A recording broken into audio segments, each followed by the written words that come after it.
بەنایخوای گەورە و میهرەبان خۆی زۆر کەس لە پرۆژەکەی تورکیا نەدەگەیشت کە ئەوەی بە ناوی عمق استراتیجی یانەوەی نەزەریەی ئیحتیوا ڕاستە و نەزەری وەکوێ زیرۆ سیۆری هەرگرت بوو بەڵام ئەوە لەگە زلهێزەکان ئاشتی لە بۆ میلەتی فەقیری وەچی کورد هەموو هێزەکانی ینی هەموو استراتیجەکەی کۆ کردەوە کە کوردستان بە چارەنووسێکی گشتی نەگات ینی بەدەبێ ئاگادار بین نەزەری احتیواش ئەوەیە کە ئەوەی جەنابەت باست کرد کە هەرێمی کوردستان و تێکڕای کوردستان لە سەرەتای سەدەی نوێوە زۆر گەشەیسان لە ڕووی دووەلی ئەو پەرژین و قیودانی کە لە پێشی بوو چێندرا ئیتر لە گەشتەکەی تورکیا ئەو پەیوەندی کە لەگەر هەر لایەنێکی سیاسی کە دەکاتەوە لە بۆ تەنفیزکردنی نەزەریەی احتیوایە احتیوا بە معنە جارێکی تر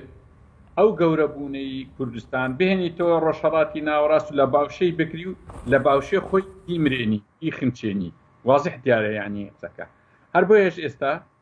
بە چەند ئیتیجاهێک ئیش دەکات لەلایەک کۆمەڵێک مەلەفی تەرەحکردیا ئەو وەکو احتیاط مەلەفی ویلایەتی مووسڵە مەلەفی سیڤەرە مەلەفی لۆزانە لە هەمووی ئەو لایەنانەی ئامادەکردێ لە بۆ کوردستان کە تێیدا ئێمە زەرمەندین لەلایەشکەش دروشمەشکەشی لەگە وڵاتانی دەوروبەر هەر تێژدەری یەکچێتی و یەکپارچەی خاچی سووریا خاچی عێراق خاچی ئێران وەکو یەکپارچەی خاچی تورکیایە ئاگادار بینە دروشمەکانی ڕۆژەکانی و ینی ئیشەکانی تورکیا هەمووی زۆر زۆر مەترسیدارە لەسەر تای کوردستان لەسەر حیزبەک و لایەنێک نییە یعنی زۆر هەڵەین ئەگەر وابزانین کاتێک فڕۆکەکانی تورکیا یان تۆپەکان یان موشەکەکانی ڕوو لە حیزبەک دەکا وەبزانینەوە تەنها لە بۆ حیزبێکە و تەوا لە بۆ تەواوی کوردستانە هەر موشەچێک لەوی دەنێردرێ یعنی بە تەواوی معنایەوە لە تۆرانیەوە لە بۆ کوردستان دێ دەبی زۆر باوەڕی ئاگامەلیبی ناخۆشە ئەو قسە ینی کە دەیکەین هیچ عنسوریەتی تێدانێ بەڵام ڕاستەقینەکە ئەوێ لە بەرامبەریشدا ڕاستی کوردستان حیزبە کوردستانیەکان لە ئاستەنینە کە بەرەنگاری ئەو پرۆژە بەڵێ مامۆستا مەسعود بەگشتی دەزانین ئەگە بێنە سەر لایەنی ئابووری تورکیا خۆت ئاماژەت بە کۆمەڵشتی باش کرد کە تورکیا بەمەبەست تەنانەت هەندێک لە بەروار یاخود ڕۆژی هێرشەکانیشی دیاریەکە بۆ هەم بۆ پەیامێک بۆ کورد ئەدا بەوەی کە ئەو ئیرادەیە کە لە ناو کووردا هەیە لە ناوی بەرێ بەڵام بەگشتی ئەگە لەسەر ئابووری تورکیا قسە بکەین دەزانین کە لە ئێستادا لە ڕۆژهەڵاتی ناوەڕاستە دوو لایەن یاخود دوو جێگا هاوکاری دەوڵەتی تورکیا دەکەن لە ڕووی ئابووریەوە ئەویش قەتەرە و تا ڕادێک ئەو پەیوەندی بازرگانی نێوان باشووری کوردستان و تورکیایە و لە ئێستادا ئەو هێرشانەی دەکرێتە سەر خەڵکی کوردستان بەگشتی و باشووری کوردستانیش لەو نێوەندەدا هەڵبەتە لەسەر ئەو ئابووریەیە کە تورکیا پشتی بە وڵاتانە بەستەوە حکومڕانی باشووری کوردستان و قەتەر حکوومەتی باشووری کوردستان یعنی بۆچی بەو شێوازە ئابووری خۆی خستۆتە خزمەتی دەوڵەتی تورکیا بۆی کە دووبارە هێرشی پێ ئەنجامدا دەزانین کە تورکیا لە قەیرانێکی فراوانی ئابووریدایە و سەرچاوی ئابووری خۆی لەو دوو جێگایەوە زیاتر پەیدا دەکات ڕەنگە قەتەر تاڕاتێک جیابی لەو پەیوەندی کە هەرێم و تورکیا هەیتیان هەڵبەتە ئەو ئایدۆلۆژیش یعنی وەکو ئایدۆلۆژیش پشتیوانێتی بەڵێ بەڵێ ئێمە دەزانین ئەوەی قەتەر مانای چیە ئەو تەوەرەی قەتەر و تورکیا پێک دەینن مانای چیە تەوەری بەرامبەریان لە ڕۆژهەڵاتی ناوەڕاست مانای چی ئەوە تاڕاتێک وا ڕاستەوایە بەڵام لەگەر هەرێمی کوردستان جێ ئەوەی هەرێمی کوردستان لەگەر تورکیا پەیوەندیەکی زۆر تایبەتە پەیوەندێکی یەک سایدیە دوو سایدی نییە بڵێ علاقات المشتەرەکە و حتا ئەو ئیتفاقی شێخی ئیدریسی بەدلیسی و سوڵتان سەلیم کە گەلێک لە ڕۆشنبیرانمان پێیان وەیە زۆر هاوسەنگ نیە ئەسڵن لە چاو ئەو پەیوەندی ئێستای هەرێم و ئەنقەرە یەکجار زۆر زێڕون و جوان بووە تکا لەوێ دیفاع المشترک هەبووە استقلال هەبووە یعنی تەوریس هەبووە چار خاڵی ئەساسیە بەس ئێستا هیچ نییە ئێستا تورکیا تەنها دەیەوێ ئەو پرۆژە خراپانی کە هیچ لە ڕۆژهەڵاتی ناوەڕاست بە تایبەتی لە کوردستان جێبەجێ بکرێت بێ بەرامبەر یعنی خەڵک زۆر هەڵەیە ئەگە وابزانی ئەو هێز و جم و جۆڵانەی کە لە کوردستانە بە ئیتفاقی نییە بە ئیغتیساب زۆر جودایە لەگە ئیتفاقیە ئەجا تورکیا ئەوە لە ڕووی عسکەری و لە ڕووی ئەمنی و لە ڕووی هەواڵگری ئەمان لە ڕووی ئابووریەکەی تورکیا بە دوای خەڵکەکی سەفی دەگرێت چۆن معاملەتی هەیە لە بازار بە دوای خەڵکەکی نەشارەزای فەقیری نەزانی پارەی دەستکەوتووە لە باغەدا چۆن خۆری ببڕی لە باغر دەبینی ئەوە لە دوای ئەوانە دەگەڕێت لە سووریا لە لیبیا هەرێمی ڕێک لە هەرێمی کوردستان چ ڕوویدا ئێمە وەزعی زۆر باشمان هەبوو لەگە عێراق سەتا هەفتەمان لە بۆ دەهات نفتی خۆشمان لە ژێر زەمین هەڵگیرا بوو لە بۆنەوەی داهاتوو و تورکیا پڕی قەیران بوو ئێستا قەیرانەکانی تورکیا هەموو هاتە هەرێمی کوردستان ئەو خۆشگوزارانی هەرێمی کوردستان هەموو چۆت تورکیا یعنی ئەوە حقیقەتە ئێمە دەبی بیر لەوە بکەینەوە کە چ دۆڕانێکی گەورەیەتێکی بەڵێ مامۆستا دەزانین کە لە دوای هێرشەیەک لە دوایەکەکانی دەوڵەتی تورکیا کە لەلایەن هەژدە فڕۆکەی شەڕکەری تورکەوە ئەنجام درا دوا بەدوای هێرشانە میدیای فەرمی تورکیا میدیای حکوومەتی بڵێ ئاکەپە باسی لەوە کرد کە ئەمە ئۆپراسیۆنێکی گشتگیری داگیرکاری باشووری کوردستانەوە بەناوی ئۆپراسیۆنی چنگی هەڵۆ بەڵێ بەناوی ئۆپراسیۆنی چنگی هەڵۆ و بەدەق لەو ئاژانسەدا بە تایبەتی لە ئاژانسی ئاهەبەری تورکی باز لەوە دەکات بەدەق هەیە کاڵێم بەڕێوەبەرانی باشووری کوردستان و حکوومەتی بارزانی هاوبەشی ئەم ئۆپراسیۆنەیە و ئاگادارە و ئیتیفاق یعنی بەو شێوازەی کە ئەگەر بە ناچاریش بوو بێ ڕەزامەند بۆ لەسەرم هێرشانەی دەوڵەتی تورکیا بیدا هەڵبەتە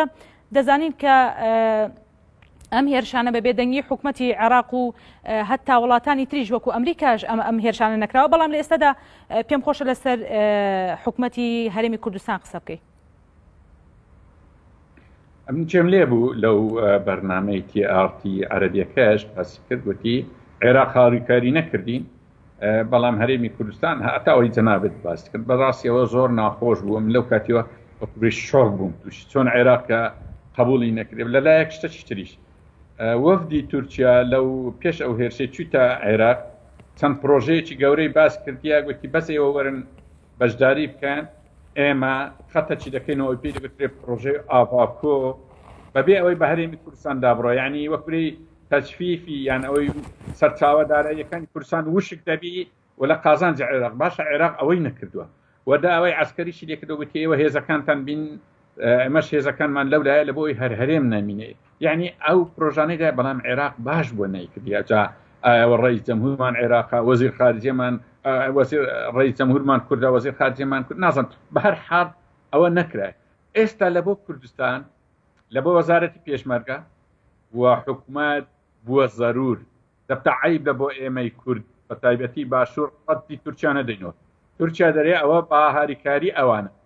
دەبی وەزارەتی پێشمەرگە بەیانێک دەرکە برێ بە هیچ جۆرێک وانیە و ئێمانە ئەشتوا ناکەین و ئێمە هەموو وە کاتی پشتگیری وەزارەتی پێشمەرگە دەکەین چونکە ناکرێ هاریکاری ئەو پرۆژەی تورکیا بکرێت چونکە کارەساتە و حکوومەتیش حکوومەتی هەرێمی دەبی جورئەتی هەبی یعنی لە ناوەخۆ هەموو هەڕەشەی لێک دەکەن ئەو درێ ئەوەی قبول ناکەم باشە تورکیا وا هاتوتە ناو خاک وا بەکەی خۆی چی خراپە پێمە دەکرد دەجارێک هەڕەشەیەکی ئەواش لە تورکیا بکەن یعنی ئێمە دەوی بە کورتی نابێ ئێمە زەخت یەکتر بکەین یعنی یەکتر پاڵدەین لە بۆ ناو لە بۆ باوەشی تورکیا زیاتر یعنی داوا دووبارە داکەینەوە خەڵکی کوردستان هەمووی چاوەڕێ ئەوەیە وەزارەتی پێشمەرگە و حکوومەت هەڵویستە چیان هەبی ناڵێن شەڕیان لەگە خۆ حەقۆی شەرشیان لەگە بکەن بەڵام ئەگە شەرشیان لەگە ناکەن ئەوەی قبول نەکەن تورکیا دەرێ ئەوانە بەکری جیرایی منێن یان مرتەزەقەی منێن دەوا دەرێ زۆر باشە هەڵبەتە پرسیاری ئەوە شەکەم کە هەڵوێستی هەرە باش بە بۆچوونی بەڕێزت هەم لەلایەن هاوڵاتیان و هەم لەلایەن پارتە سیاسیەکان و چیە لەو ڕوانگەی کە لە دوای ئەو هێرشانەوە بێدەنگێکی زۆر لە نێوان پارتە سیاسیەکانی باشووری کوردستانە هەیە ئەگەرچی وەکو کەسایەتی یاخود وەکو ئەندامانی حیزبەکان هەرێکە لە بزوتنەوەی گۆڕان و بزوتنەوەی گۆڕان هەڵبەتە وەکو فەرمی وەکو بزوتنەوەکە هەڵوێستی هەبوو بەڵام یەکێتی کە هێزێکی کاریگەرە لە باشووری کوردستانە وەکو ئەندامان هەڵوێستیان هەیە و دیاریشە کە حیزبە چەپەکانی باشووری کوردستان هەمیشە ینی بەتایبەتی لەسەر ئەو هێرشانی تورکیا هەڵوێستیان هەبووە بەڵام بە بۆچوونی بەڕێز لە ئێستادا هەڵوێستی هەرباشی خەڵکی کوردستان و پارتە سیاسیەکان لەم دۆخەدا چییە؟ دەزانین چۆنە لەو مەوزوعە دەبی وردبی دەبی هەرێمی کوردستان و هەر چارپەی ساری کوردستان دەبی ئاگایان لەوەی بی تورکیا شانبەچانی ئەو پرۆژە ئاشکرایانی کە لە ڕۆژهەڵاتی ناوەڕاستەیەتی پرۆژەیەکی نهێنیشی هەیە ئەویش هێنانی داعشە لە بۆ قەندی ڕێک ئەو پرۆژەیە ئێمە دەتوانین کورد وەکو کورد ها وڵاتانی دەوروبەر و پرۆژەکانی ڕۆژهەڵاتی ناوەڕاست و جیهانیش تێبگەین کە چەندە هەڕەشەیە هەڕەشار نییە تەنها لەسەر کورد ڕاستە زۆر هەڕەشەی لەسەر هەمومان بەڵام لەسەر وڵاتانی دەوروبەری قەندیلیش هەڕەشەیە لەسەر ئێران لەسەر عێراق لەسەر سووریا لەسەر وڵاتانی خەلیج و هەڕەشەشە لەسەر ئەوروپا و ئەمریکا زۆر گرنگە ئێمە ئەو پرۆژە ئیش لەسەر ئەو پرۆژەیەش چۆن یعنی با کۆتایی بە هەندێک شت بینین سیراعی حیزبی یعنی ڕاستە هەندێک حیزبەیە خراپ ڕووچووە لە پەیوەندی لەگە تورکیا دەتوانین بیان هینینەوە ئەیش بەوەی پرسیارەکەی تەنابەت ئەوەی لەسەر ئاستی شعبی بەڵام لە کوردستان نوێنەرایەتی هەیە حیزب هەیە حکومەت هەیە خراپ و چاک هەیە ئێمە بە دەرگای خۆی دابچینە ژۆرێ وا بکەینەوە حکوومەتە ئەوەی قبول نەکە ئەوەی لە تورکیا وا بکەین حیزبەکانی کوردستان قبول نەکەن خەڵکیش هاریکاریوی و دەبێ حیزبەکانی دەرەوەی بە تایبەتی حیزبی باکوور و ڕۆژهەڵات و ڕۆژئاوا نابێ زەخت لەسەر حیزبەکان بکەن و جەماعەتەی لە تەنیش دروستکەن نە ئەوە باش نییە و نابی کوردیش بۆ بنمونە پارتی دیموکراتی کوردستان و پارتی کرێکانی کوردستان ئەو ئیشەی دەکەن کە هەر یەکە و جەماعەتەی تشی ئەوی تر دروستکرد نا ئەوە باش نییە بۆ یعنی وا باشە ئێمە هەموو یارمەتی دەری حرەکەی کوردی باکوور بین باکوور یارمەتی دەری حرەکەی کوردی ئێرەبی یعنی دەتوانین سەفحەتی نوێ بکەینەوە بۆ ڕێ لە تورکیا ڕێ لەو موامەرە گەورەی موامەرەیەکی یەکجار زۆر گەورەیە ڕێ لێ بگرین کورجارێکی تر پێکدی بینەوە بەبێ هەموو لایەنەکەن ئەوە چارەسەرە. بەڵێ سپاس بۆ مامۆستا مەسعود عەبدولخالق چاودێری سیاسی بە شێوەیەکی ڕاستەوخۆ لەگەڵمان نەبووی. سپاس بۆ قسەکانت. سەرچاو.